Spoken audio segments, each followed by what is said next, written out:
Hi, it's Jen Taub.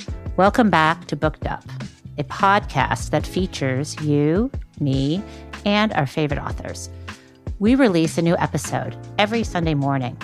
Today, my guest is Orly Lobel, author of the recent book, The Equality Machine, Harnessing Digital Technology for a Brighter, More Inclusive Future. Orly just sold the film rights to her second book on Barbie to CBS Studios. That book is called You Don't Own Me, How Mattel versus MGA Entertainment Exposed Barbie's Dark Side. The book and the CBS production will follow the parallel journeys of Barbie creator Ruth Handler and Bratz creator Carter Bryant. If you don't know Orly's work, you should. Beyond being an award-winning author, she is the Warren Distinguished Professor of Law at the University of San Diego. Professor Lobel is the director of the Program of Employment and Labor Law, as well as the founding faculty member of the Center for Intellectual Property and Markets. In addition to The Equality Machine, which The Economist named Book of the Year, and You Don't Own Me, Orly also authored Talent Wants to Be Free, Why We Should Learn to Love Leaks, Raids, and Free Riding. Orly's work has been covered in The Economist, BusinessWeek, The Wall Street Journal, Forbes, Fortune, The Financial Times, Globe and Mail, NPR's Marketplace, CNBC, and CNN Money. Okay, let's dive in.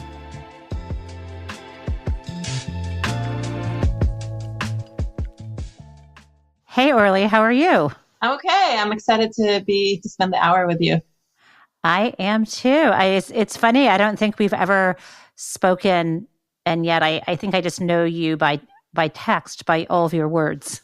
Yeah, I feel the same. I mean, text and just platforms. I've been following you for a long time, and it's really nice to be almost in person, be face to face. I have to admit, I'm not usually intimidated by people, but I just have to confess I'm hugely intimidated by you because you are prolific, gorgeous, brilliant, and seem to be full of energy at all times. So can you take yourself down a notch so I don't feel so insecure? Can you tell me the real story of your struggles with writing? Or do you just dictate your books and they just, boom, they're done? Yeah, that's the latter. I just dictate and if they're done. You're amazing. Yeah. I'm very fortunate that my husband, he calls himself my historian, and he always documents those moments where I think, oh, I got nothing and I'm never going to finish this and this is all crap. And it's good to have somebody from the outside remind me that I always go through it and then I get over it myself, and by the end there's a manuscript. Phew, that's good to know. So I want to tell you, I've read 2 of the 3, even though I had your first book when it first came out. I'm a big believer that even if you can't read a book right away, you should just buy it and collect it. And I think there's a different view out there. I think some people are like, well, I have too many books that I haven't read, so I don't want to buy another. And I'm thinking, that's what a library is, right? So I'm curious, are you a book collector, or are you one of these people who will not buy a book unless you have time to read it? I am a huge book collector. I have piles on piles. It's if there was some bombing here, like there is where my family is, I would be being knocked down with a lot of books every time the ground shakes. Maybe the books would actually protect you from harm. I think that it's hard not to acknowledge what's going on, and I wonder how your family, your immediate family, and your extended family is doing in Israel right now. Yeah, thank you for asking. So, as I told you before we logged in, I'm very much welcoming this pause of an hour to talk books and about ideas and a brighter future. But right now, things are very tough in Israel. My family, my 2 parents and my in-laws are all in Tel Aviv. And I was just on the phone with them before coming on the show. And while we were on the phone, there was another alarm and they were running to the shelters. So that's the reality right now. I'm so sorry. I have I have cousins. I'm much more like my family came to America the late 19th, early 20th century from Europe. And so there was like that diaspora. So, but I have cousins who are there now. And I have close friends who, I don't want to mention names, but I have, both of her sons in their 20s are there right now. Yeah. It's hard. Yeah. It's, and, also her parents and et cetera, et cetera. And, it just feels like, I look at all the faces of people who have disappeared or been killed. They look like my family. Like it's hard to look at these faces, right? Like it's, and this whole thing. So yes, I'm let's talk about your books. And I think that I want to start with the most recent one, The Equality Machine. Because I think I fall into the camp that you obviously do that tends to welcome new technology, even though I have some reservations about how it might be abused. But I consider, I'm interested in new ways of thinking. I'm interested in new tools. And so what I appreciate is that you are looking at this from the framework of saying, hey, there's this problem in society of inequality, and maybe technology, if it's digital technology in particular, if it's harnessed correctly, it can be part of the solution, not part of the problem, which is very different, I think, from those who tend to get worried about sort of the black box and the algorithms that, that we only perceive as hurting us, as opposed to like the alternative, which is our brain, which is, our individual brains, which are computational centers filled with all kinds of flaws. So like, I think I like the nuance that you apply here. Am I kind of getting your message right? Or is there a way that you can tell me what you think the message of the book is? No, 100% you're getting it right. That the motivation was that I see so much of our conversation about technology and right now the focus on AI as skewed, not nuanced, not rich enough with a vision and kind of constructive direction, and sometimes simply wrong because of what you just said of not adopting a comparative lens, but rather expecting technology to kind of either you solve all of our problems and be perfect, or you like, let's ban it. And that is just perversely actually a part of the problem and going to just, keep us at a status quo, which is pervaded with society's, most wicked problems, inequality, but not only inequality and injustice, problems with climate and poverty and global access. So a lot of the kind of the areas that I work through in the book, I never deny that, there are worse ways to adopt technology, and technology often can fail us and can exacerbate our own human biases.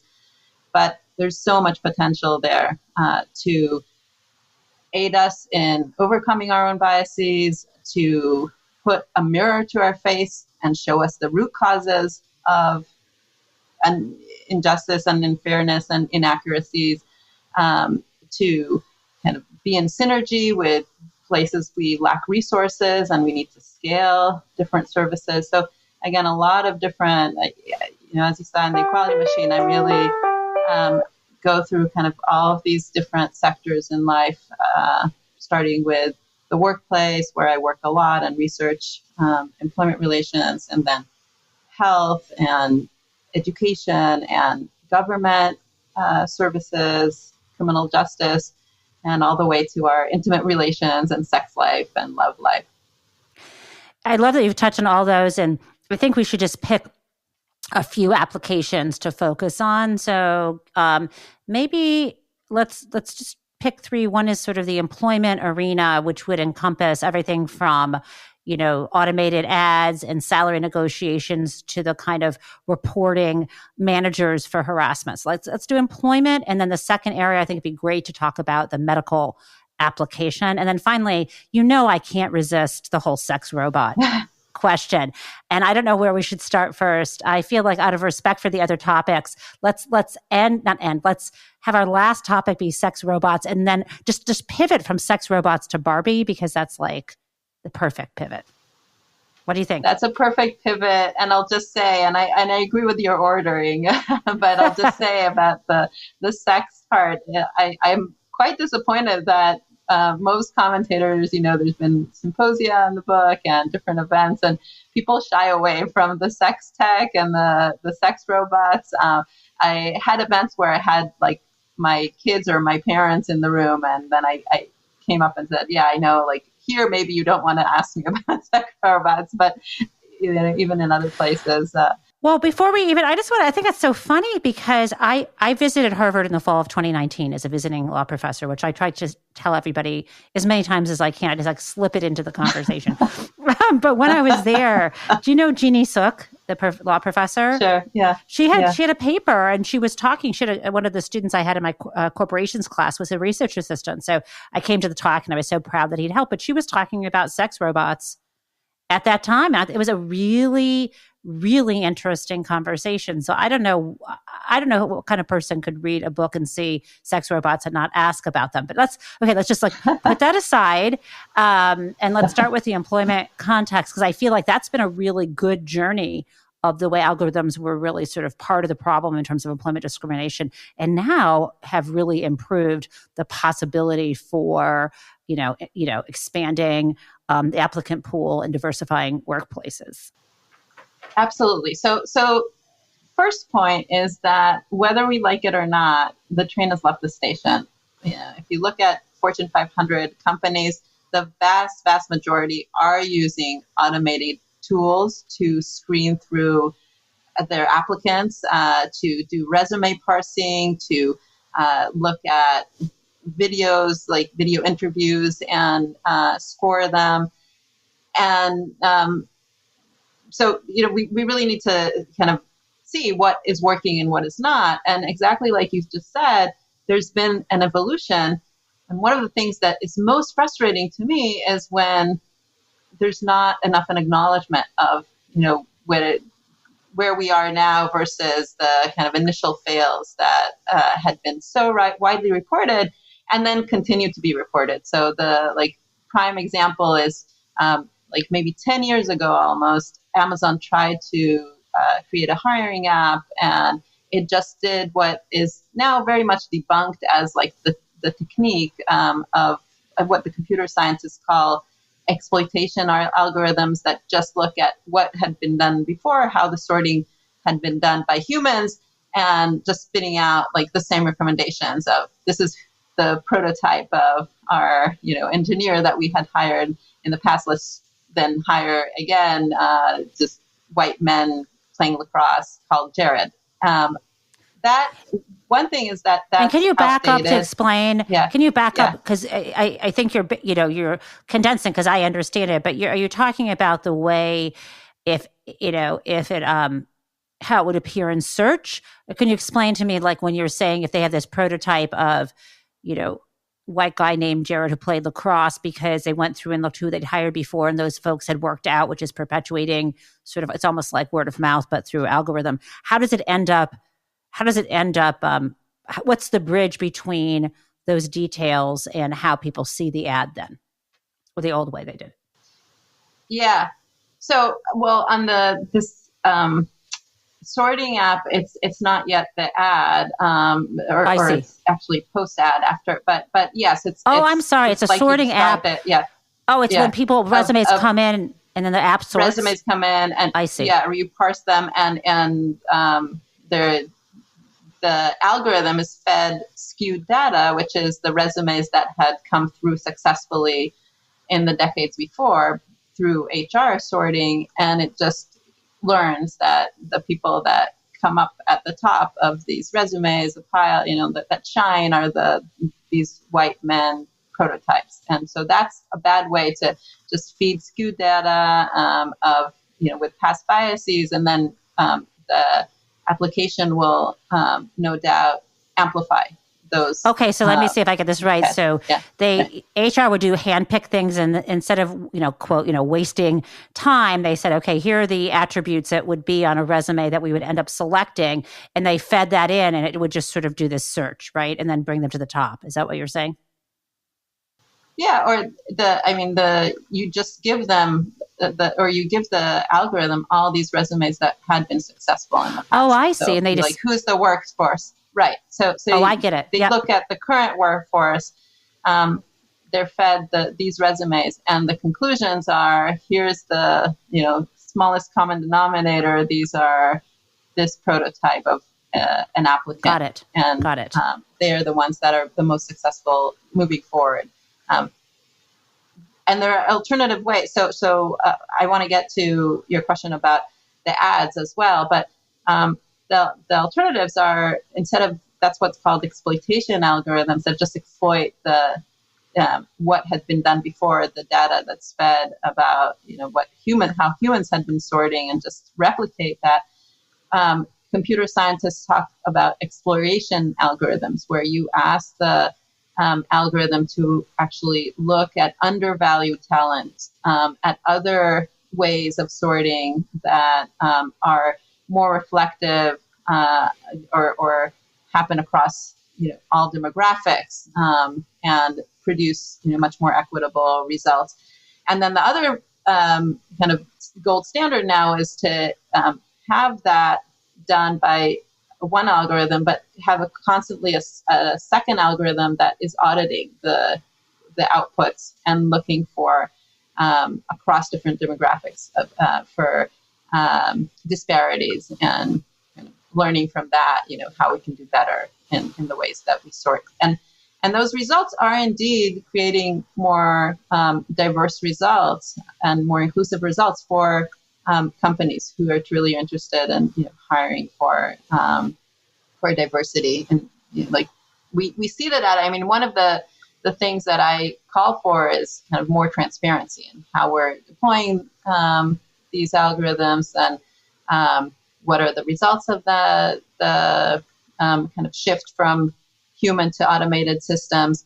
All of that needs to happen with policy, and needs to happen with agencies like the EOC intervening and saying what I just said, actually, like, here we have a gold standard, bigger companies like Amazon can figure this out by themselves, but the smaller companies don't really know. And there is a lot of snake oil, and on the markets, like intermediaries are just like, oh, we'll just give you this application. And most companies won't be very savvy. So small companies might outsource that HR function. If they're getting thousands of resumes a year, they might have another company sort through it and give them some, the ones they think that would be good. Is that what's happening? Yes, that is what's happening. And I think that we need, better systems, kind of more of a consistent language, and kind of from the top best standards practices that will either come from kind of industry norms, or ideally with kind of a public sector conversation about that. And to that point, do you find that either the EEOC or any of the state equivalents are doing any kind of listening type workshops to try to get to, the best standards that might then be in place and precede regulation? I mean, is that kind of happening yet? I think it's happening much too slowly. So I think that it is starting to happen with some agencies. Like, some agencies have been much quicker to adopt automated tools. The IRS, the SEC. You probably know about this more than I do on the kind of financial services, but some agencies have been very resistant. So I actually have a sister paper article that's called The Law of AI for Good that I wrote in parallel to the Equality Machine, where I'm very critical of an FTC report where Congress asks the FTC, help us understand how can AI and automated systems be used to tackle online harms. And this 80-page FTC report concludes that, and it actually has this language, that the technology is too rudimentary, and we know that AI can be biased, so do nothing, Congress. And it's very unsatisfying. Wait a second. So the Federal Trade Commission issued that report. Which Federal Trade Commission? The current one or the previous administration? This is from last year, yes. Oh, huh. That's surprising. Yeah. It's not so surprising because it's kind of part of that mindset of a techlash of, AI is harmful, risky. If we don't know, then we're just keeping the status quo. Oh, techlash. I love that expression. Yeah. Right. Yeah. Okay. So, I think it's interesting, though. I know we had the next topic, but this just the philosophy around, on the one hand, it's, like you said, the horse is out of the barn, and like you can't, if people aren't thinking about an emerging technology as it's emerging, things get set in their ways. There's, what am I thinking about? It's not just first mover advantage, but it's the, it's just, you just sort of see, you see this happen. They just become norms that become rote at some point.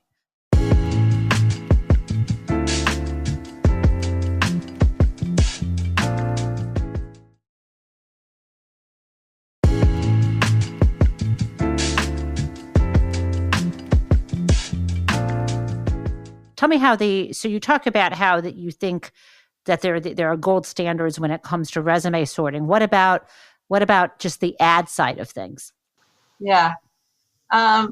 So again, there have been fails of just kind of presenting ads to, and it's documented, presenting ads on Facebook in a sort of certain sector that's known to be a more male-dominated center or sector, and these ads, were catered to. They popped up with, men on social media, and the algorithm prioritized other kinds of ads like shopping for women. But again, this is something that we have to be deliberate about. You can actually, tell the algorithms that that ads need to be presented across, all demographics. The other thing you mentioned, word to mouth, and kind of these past ways that we've been finding jobs. Other thing is, again, going back to that idea of comparative advantage. How have people been finding jobs for centuries? It's been through very small local networks where a friend brings a friend, and that has been hugely exclusive. And what we find in the research is that the fact that now markets are global, that we have these platforms like LinkedIn, but LinkedIn, what I call the LinkedIn's like 3.0, that are more personalized, that have more information, including salaries, crowdsourcing salaries. People have much more access to information about, where jobs are.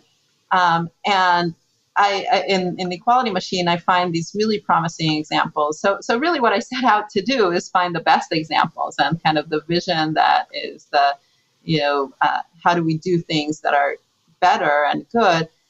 So one example that I really like is that we as humans would just draft an ad, a job ad, in the past without really knowing how things that you wouldn't think about, like the fonts, the size of the fonts, the type of the fonts, the bullet points versus the prose that, in which a job is described.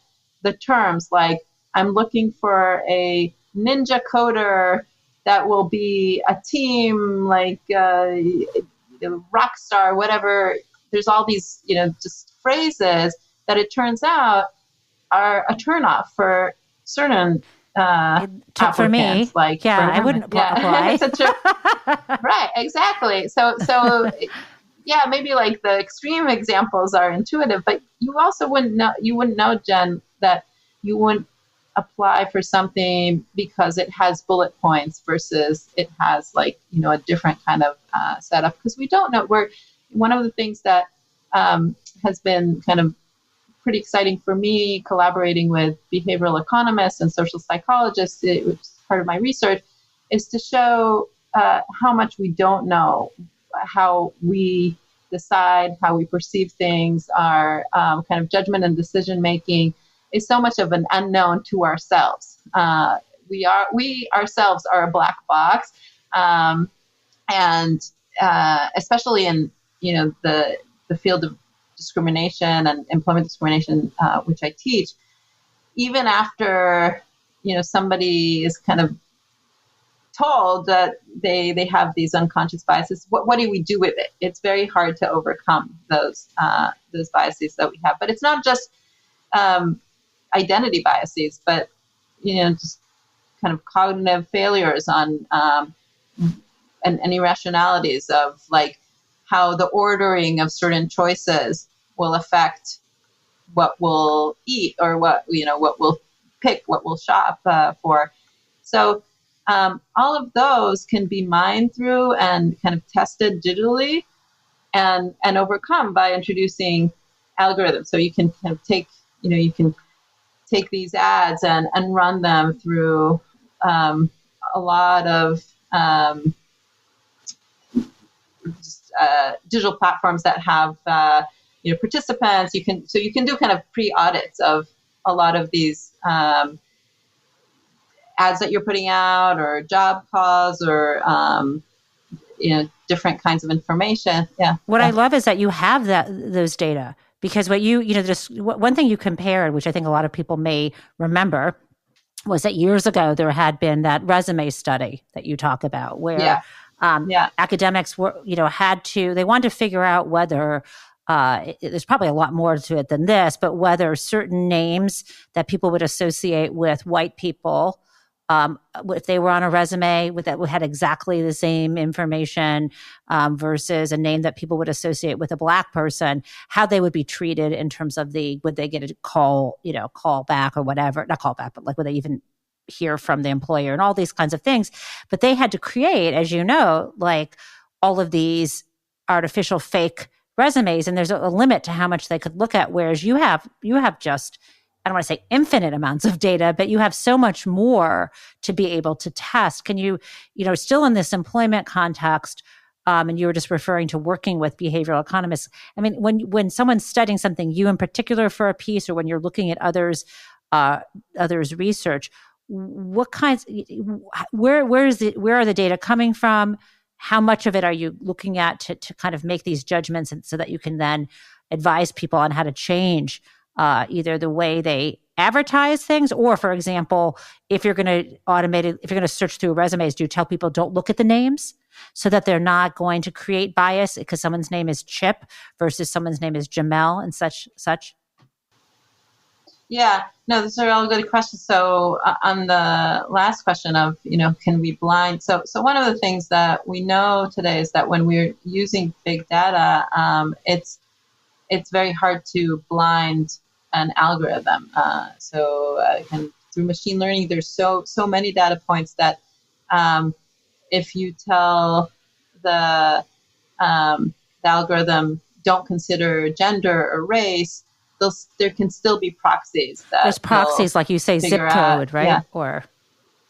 Yeah. But even more than zip code. So things that we don't even understand, like, if you have a dog and you liked this particular thing, and, depending, the more we have, there can be like super minute things. You gave that example, if someone drives a certain car and has a certain kind of dog, you could just predict that they would be a gay man or something like that. There's like a gaydar kind of thing. Quite big confidence, right?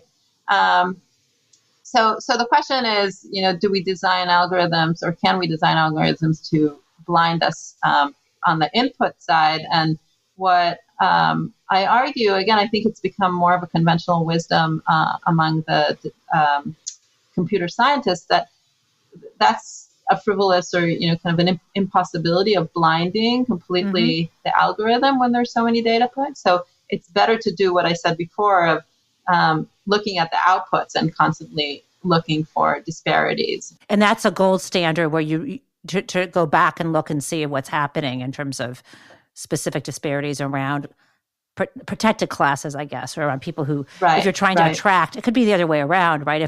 If a particular profession is dominated by, let's say, women, and you want to diversify, same thing could be done, right? So you don't think that being blind, first of all, it's not, you're not capable of hiding these anyway. You should be just more conscious of what is going, build in checks to be more conscious about the output, you're saying. Right. Now, where do we get, so I mentioned before that I think we need to be more transparent with, or companies, private sector needs to give up more data for research. But I do have a bunch of really good examples, promising examples. Like I talk about research that has been done on eBay, where eBay just gave up the, again, millions and millions of exchanges that they had stored digitally in their on their platform as auctions, and you can see the disparities that happen, the gender disparities when there's the kind of online bids on shopping, and so you can document that. This is on shopping, but you can do the same thing with like LinkedIn or kind of the similar thing of the very low tech, equivalent. So the equivalent was, like you described, the kind of low tech resume study. So you can do that on a platform that is a hiring platform. But what I think the next step, again, it's not enough to just document that there are these disparities that are happening also online. But then how do we do better? And with platforms like eBay, Airbnb had been another example. There's actually a lot of tweaks that you can do with the design to, if it's a human decision maker in the end, again, these disparities on eBay happen because it's a human decision maker. So give me an example of a disparity on eBay based in terms of the price is going to be, if the woman is the seller, she's going to get a lower price. Is that one of the examples?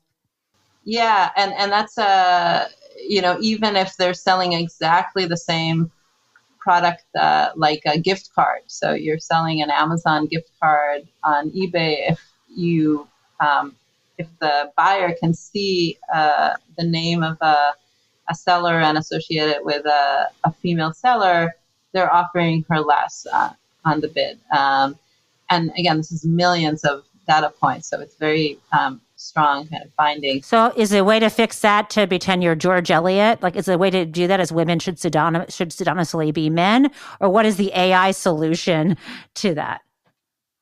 Yeah, it's a platform design solution and an AI solution. So machines can actually do automated bids where like they're showing immediately, like somebody's offered less on something, you can kind of pop up immediately the equivalent competitor and show that they're getting more and kind of more in real time. Find those matches. You can if it's the human that's making the final decision making, you can blind the kind of initial image, and that's what like Airbnb I think did some of that, where the hosts you didn't immediately see their pictures, so that the guests would not, or vice versa. Like if it's guests trying to find an Airbnb apartment, they wouldn't immediately see the race of the person who's offering. So you can do those by design. You have to experiment a lot. It depends on the context, but I think again, if we have more of the data and we understand that we can course correct, that's a conversation that we need to have. So I love this. I love that you can find the places where you would suspect there's discrimination going on because we knew anecdotally, and now getting even more data to support it, and then using the same tools that have been facilitating it to fix it. If we can, I would love to talk about medicine, because it seems like there's so many promising things, starting with your own family experience with a child who had type 1 diabetes and the incredible technology around the continuous glucose monitoring and delivering. Is that partially what got you interested in robotics and in this kind of AI, or is that just something you thought about when you were thinking about the use of technology in medicine? It was definitely big part of my personal experience. And I always say that AI is very personal. So I'm sure, our listeners, like half of them are wearing an Apple Watch, and so many have experienced their own experience about how fundamentally AI is shaping our lives. And health is, of course, kind of the number one concern for parents, when we have to deal with something like type 1 diabetes that, again, millions of children and adults around the world live with. For us to have this automated system introduced and approved by the FDA just, for the first time ever last year. And what it is that people with type 1 diabetes wear both an insulin pump and a continuous glucose monitor. And so those are two different medical devices. And now they're actually speaking to each other without human intervention and making autonomous decisions about how much to pump, more insulin, when to suspend it. And it's just getting better and better, and it will get more and more personalized through the data and the machine learning. Machines actually, machine learning is that machines learning from this actual person wearing it, right. Learning, right? Because it's so, the estimates, I think it's so critical, because you can sit there and try to count exactly how much protein or how many whatever carbs or whatever, but your levels don't always react the way the dietitian says they're going to, for people in that situation. Yeah, like half of the time they don't. It's, so again, it's so life-saving to have a 24/7 machine that doesn't get tired, doesn't get depleted, doesn't get confused, and, unable to calculate really, difficult math really on doing these minute adjustments. Oh, right, the math. Because my father was it happened personally to us. My father had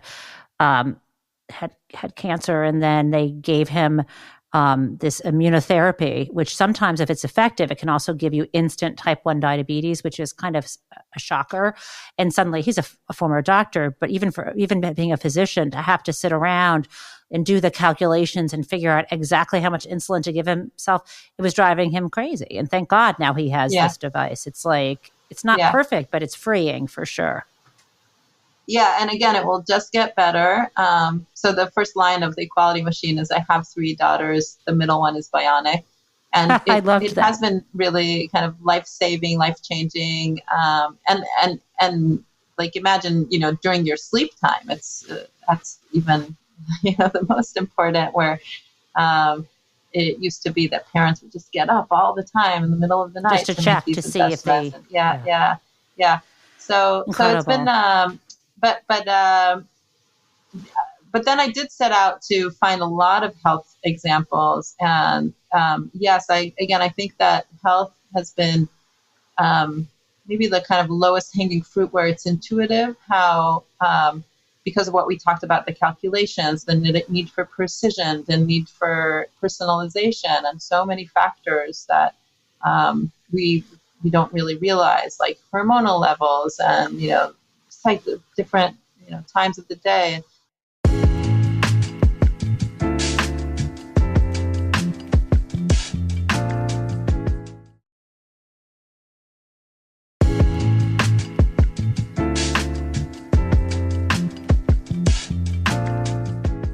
Can you talk about the, because I thought the other example I wanted to have you talk about was the detecting cancer, the radiology example, because I just think it's so interesting comparing one radiologist versus AI versus two radiologists interpreting a slide, or a digital image of it. I don't know what to call them X-rays anymore, a scan, for cancer. Can you talk a little bit about that research?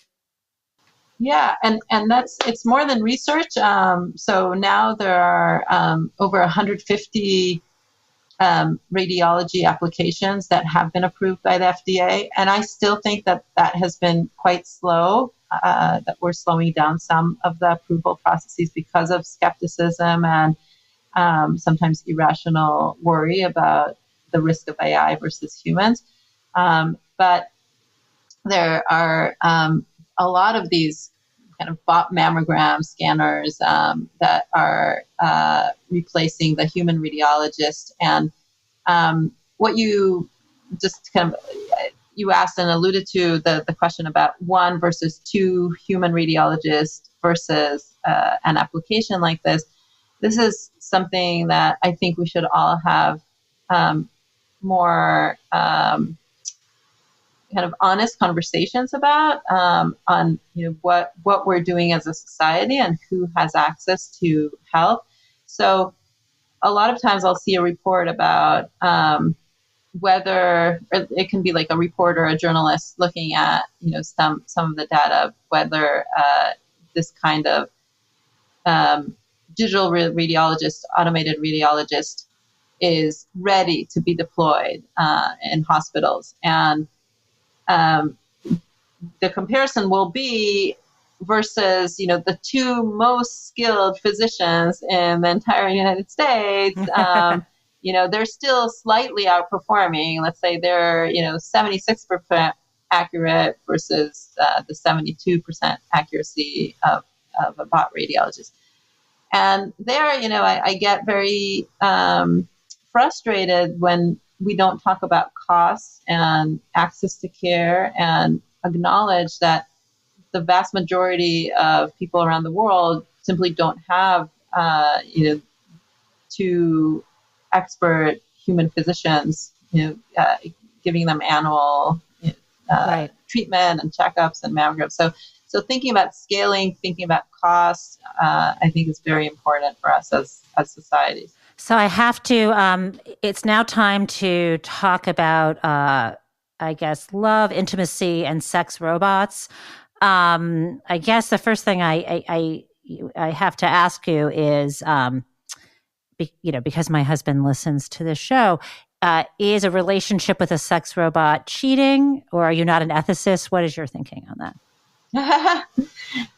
I think that it's not cheating. It's never cheating if you're honest with your partner, right? I suppose, right. But I think. Don't worry, Michael. I'm not planning to go out and get a sex robot. They're very expensive, and I would consult you well ahead of time. Go ahead, Orly. So, Michael, I think that one of the things that I see in I saw in my research, and I describe it in the two chapters about sex text and algorithms of desire, is that the first tendency is like Jen was just articulating, like, I have no intention to test this out. I don't need to.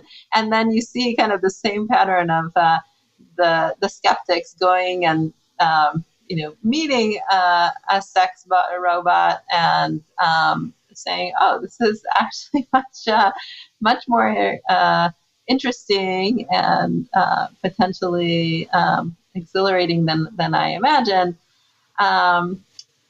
Again, for me, it's always about the human experience and how do we enhance our own humanity, our own kind of normative commitments, our well-being with technology. So, and that's not just about the sex. This is like the kind of thread that runs throughout the equality machine, is that we've always had a lot of different things that we desire, that we want. sometimes they are in tension with each other, right? Like we want equality and safety and privacy and autonomy and accuracy and fairness and collective good and the individual rights. And this is a moment where technology can help us better understand, what it is that we really are committed to, what we want, and possibly sometimes mitigate between these two. So, cheating as a black and white thing, if you want to take that context, we have this idea of, you're sleeping with one human, so, here's an idea. Here's, a third party that's not human and is not a threat. And so there's no intimacy and there's no chance that they're going to, you're going to leave them for this. It's not a substitute human.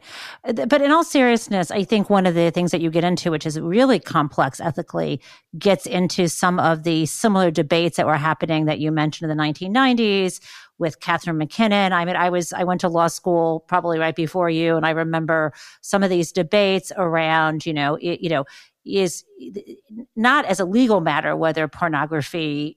Well, maybe there's a legal piece to this, but Catherine McKinnon's efforts to allow women to try to bring lawsuits with the argument that pornography featuring even other people was hurting women. And some of these same things come up with in the conversation of what does it mean if companies make sex robots that were designed for people who wanted to have sex with women who didn't actually consent. And is that an outlet for people, or does that actually sort of perpetuate rape or perpetuate this idea that women are there just to serve men? And you could say similar things, but I think what makes it, you can't get into all of it. I think what makes your book really rich is you kind of get into those different types of debates. I'm not sure where you land though. Where do you land, or do you just sort of observe and say, okay, let's see what happens next? I'm curious where you think this is going, because it doesn't seem like it's going much of anywhere yet. And if you think, what safeguards, maybe if you talked about the Federal Trade Commission putting some safeguards in other areas like employment, is there a place where we should be starting to put some safeguards in when it comes to sex robots in terms of should they never be children, sex robots, versus some people who think maybe they should, because that would stop people who are pedophiles and are wired that way from harming real children. And it's very complicated questions. Yeah. So yes, it's very complicated questions. And you're right that I don't try to solve all of them because I think that we don't know all the answers, that some of them really need to be understood better through empirical studies. So not kind of these knee-jerk assumptions that, like with assumptions with pornography that or videos that they exacerbate violence and sexual harassment. There, even on that, the studies are mixed, and right. I think we need expertise. And I also think that we need more choice. So again, like with other kind of directions that technology is taking right now, we are going to see more and more of the sale and kind of getting cheaper of these technologies and robots. I think that demanding choice. So I describe how I don't think I'm shy at all of saying that the products that we have right now on the market are very concerning. They are designed in very, racial, very problematic, ethnic stereotypes ways. And they're vast majority catered to men. Selling these with these descriptions, I take time, looking at these things that I find really repulsive. It's, if it's a market, then we need to kind of be proactive in demanding things that are different, that are then, better, that are catered to women as well. And then on kind of the safeguards from a policy perspective, again, if I were the policymaker, on specific things right now, yes, I would have some things that would be my red lines, like, children, like you mentioned, but that's kind of not the ultimate goal. The ultimate goal, is to open up the conversations much more and acknowledge that we need to have these, conversations publicly and more robust.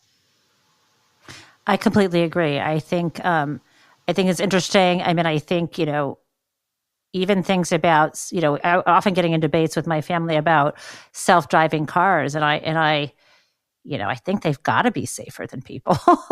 And I did, but but I haven't looked at all the data. And part of the problem, the debate we had is that, the data are only being collected in certain parts of the country. So we don't really fully, again, this is also about private industry sharing. We just don't know enough to know, just to know what what is safer, and also I think the reaction, if it is if there's an autonomous vehicle that kills somebody, the outrage over that is just going to be more salient than if it's an accident that a human looked the other way and did it. I just feel like we're so afraid of our future robot overlords that I think that, and I don't know if you have thoughts on that, though. Yeah, no, I have a lot of thoughts. I mean, that's a perfect example. That's an example that I talk about a lot, because I very much think that all they need to be is safer than human errors, human drivers. And I think that at some point, this is like a strong argument that I'm making, and controversial one, that at some point when we agree that they are safer, it's not only that we should allow them to be on the streets, and like in Arizona and San Francisco, there are already robo-taxis, and people are getting slowly more comfortable using them. But we, at some point, should agree as a society to take away the wheel from humans. So if when we agree that they are like this amount safer, and it doesn't have to be that they're perfect. Again, I think that kind of salience of the one accident is very problematic. It's actually hubris to kind of just kind of stick with the status quo when it means that more people will die every year from car accidents. So at some point, we will be shifting from this kind of allowing AI to coexist to the more difficult conversations, not only with cars, but also with like radiologists and with, replacing AR and all that, to actually automated rights of saying, this is the better way to do things, and you will have to give up your wheel. Some people need to do that right now, honestly. And also just the way that it will free up people who are differently abled, who, for whatever reason, can't operate in cars anyway. Okay, so before we go, I just want to pivot to You Don't Own Me, your book about the legal battle between the makers of Barbie and the makers of Bratz, the alternative, very cute dolls for kids to play with. And first of all, congratulations. I guess CBS has bought the rights to turn this into, a series or a movie, or what? Do you know what's going to happen? A series, a limited series, yeah. A miniseries. And do you know the date that it's going to be out, or don't they know yet? They do not know yet. The writer's strike really slowed things down. So the story here is that that You Don't Own Me, my Barbie Bratz book, came out like 3-4 years ago. So this is well before it became the summer of Barbie this year. Mattel movie. How dare you? Summer of Barbie, year of Barbie. What are you saying? It's Barbie all the time in my house. It's the year of Barbie and year of AI. And I have 2 books that are really kind of on that frontier. But so the CBS optioned it. There are 2 amazing writers, screenwriters attached to the project. There's already a great script, and talk about casting and things like that. But then there was the writer's strike and just a big delay. So I'm constantly like holding my breath, wanting it to come to the screen. I when I wrote You Don't Own Me, it was really very much in my mind cinematic. I wanted to tell this story that was both very specific with these colorful characters, these litigants, the executives, and inventors, and like what's happening in the toy industry with these iconic, dolls and images that we have all around that's shaping our play.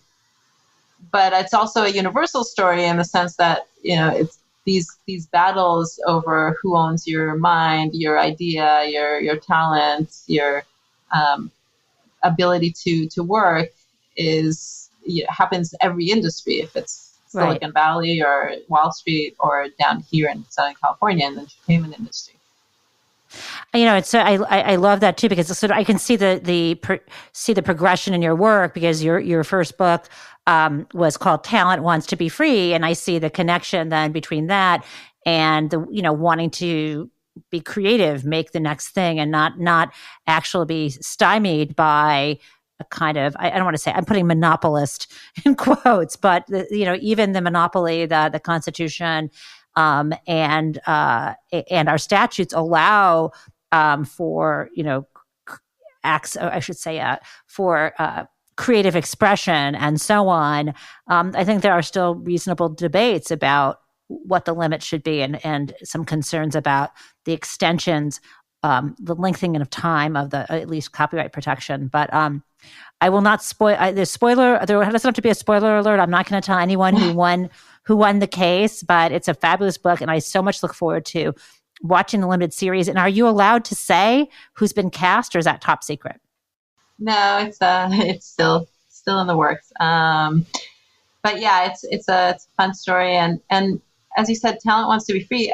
I'll just say, yes, you can use the word monopoly, because we are creating monopolies over minds, and it's kind of creating these market concentrations.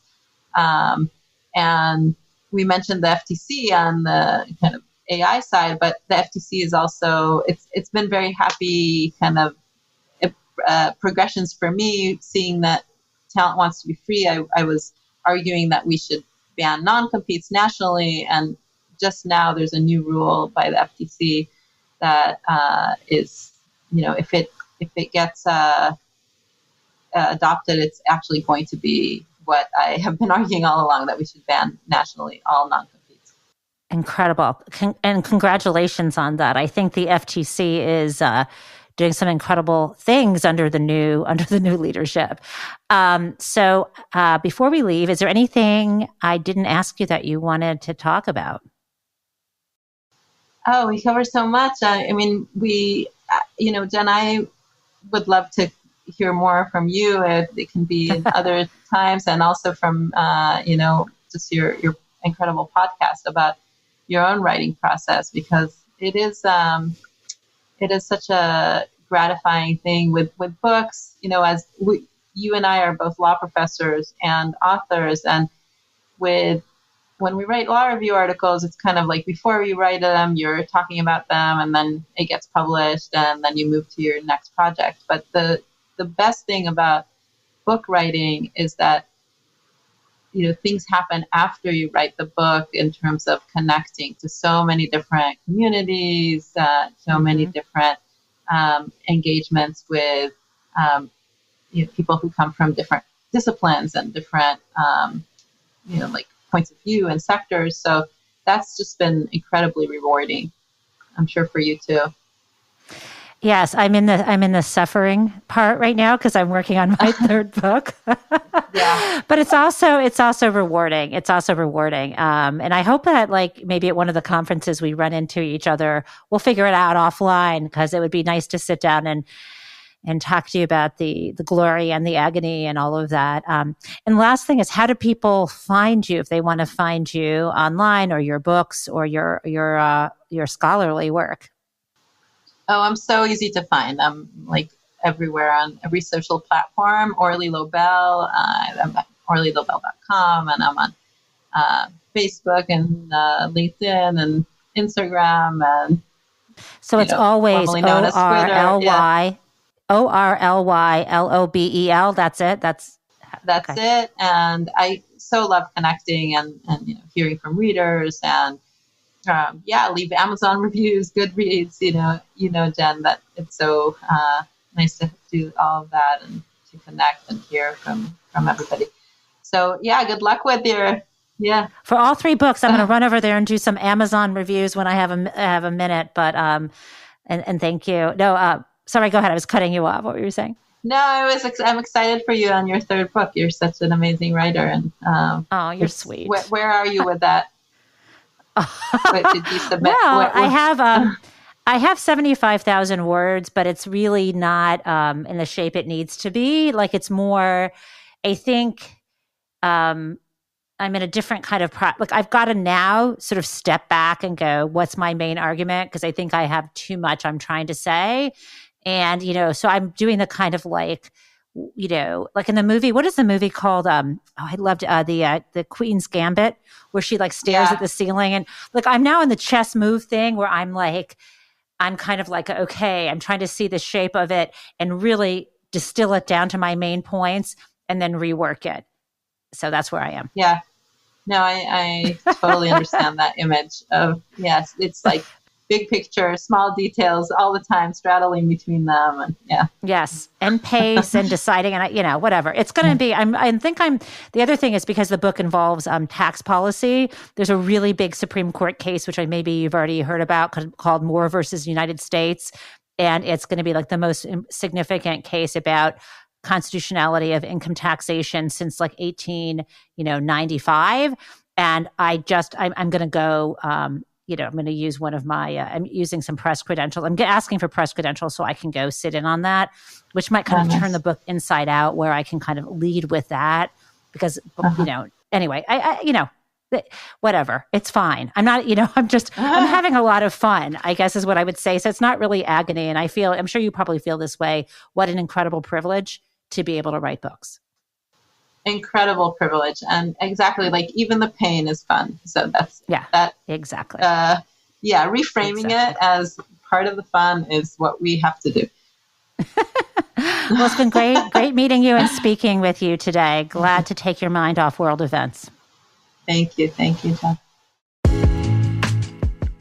Well, we had so much more that we could have talked about. There are many more less salacious applications for digital technologies than sex robots and employment, and even in the medical space.